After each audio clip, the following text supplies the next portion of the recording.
Not every success story begins with confidence. Some begin with a quiet, unsettling question. What if I'm wrong about myself?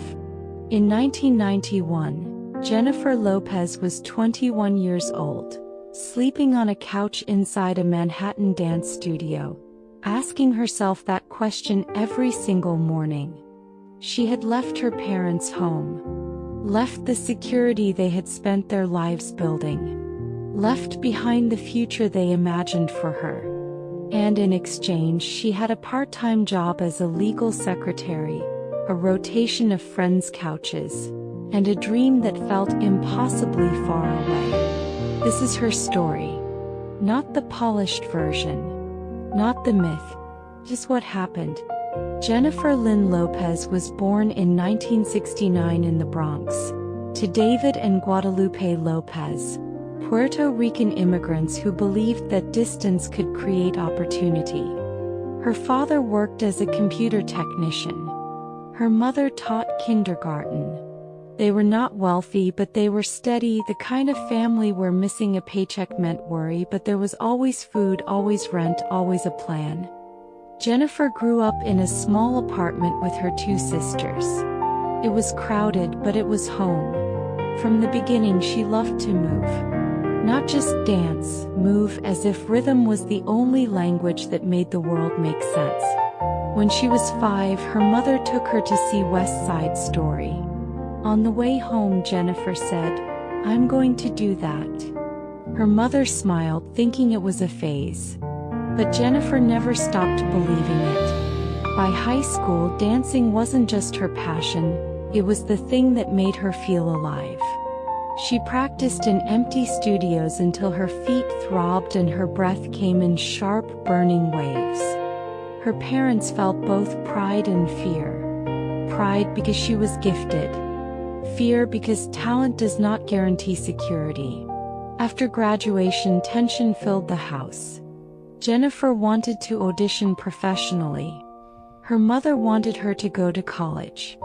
"What if it doesn't work?" her mother asked. "What if it does?" Jennifer replied. Jennifer tried to compromise. She enrolled in Baruch College. But at night, she took the subway into Manhattan to rehearse and audition. She lasted 1 semester. Then she told her mother she was leaving school. The conversation was painful. Her mother feared she was throwing her future away. Jennifer believed she was trying to save her life. "I have to try," she said. And her mother, overwhelmed by fear and love, said the sentence she would later regret. "If you leave college, you can't stay here." Jennifer packed a small bag and walked out the door. During that time, she stayed with friends, a week here, a few nights there, and she was always careful not to overstay her welcome. She worked as a legal secretary during the day, typing documents, answering phones, and saving every dollar she could. At night, she rushed to auditions, sometimes 3 or 4 in a single evening. She stood in long lines beside dancers who were younger, richer, or better trained. Every time, she told herself the same thing: work harder than everyone else. Most days she didn't get the job. Later, she spoke about that period without drama or exaggeration. Not romantic, not tragic, just hard. "I didn't know if I would make it," she said. "I just knew I couldn't go back." In 1991, she auditioned for In Living Color, a sketch comedy show featuring the Fly Girls. Hundreds auditioned. The choreography was intense. The pressure was real. Jennifer got the job. Yes, she worked relentlessly. But she also had a presence, a spark that made people look up the moment she entered a room. 2 seasons on the show gave her momentum. Casting directors began asking about her. She auditioned for acting roles, small parts, brief appearances, nothing glamorous, but each one a step forward. Then came Selena. a role that demanded respect, care, and an understanding of the love people held for Selena Quintanilla. Some questioned the casting. Jennifer understood the concerns. She approached the role with devotion. She studied Selena's performances. She met with her family and listened to their stories with care. And when the film premiered in 1997, even early critics admitted it. Jennifer had honored her. The film changed her life. She was no longer just a dancer. She was an actress, a lead, a name. Her first album, On the Six, named after the subway line she once rode from the Bronx into Manhattan, was a success. And in January 2001 she made entertainment history.